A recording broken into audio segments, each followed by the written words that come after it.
Assalamualaikum warahmatullahi wabarakatuh. Madayaw ug maayong adlaw kaninyong tanan. Magandang araw sa inyong lahat. Sa ating mga kababayan sa iba't ibang panig ng mundo, ako ay nakikiisa sa inyong maligayang pagsalubong ng bagong taon. Ang taong 2024 ay sumubok sa ating katatagan at humulma sa atin bilang isang sambayanang naninindigan para sa katarungan at kaunlaran.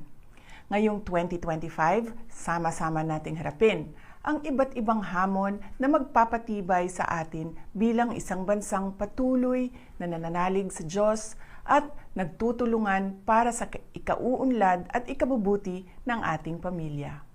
Sa ating pagsalubong sa bagong taon, ako ay nagpapasalamat sa inyong walang sawang pagmamahal sa bayan na ipinamalas ninyo sa inyong pagsusumikap, pagtitiis, at pagtsatsagang magkaroon ng mas magandang kinabukasan.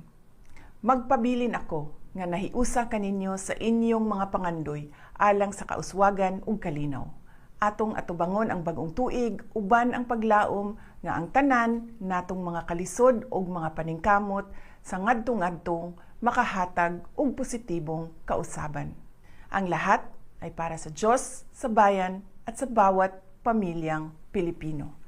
Happy New Year sa inyong lahat. Syukran.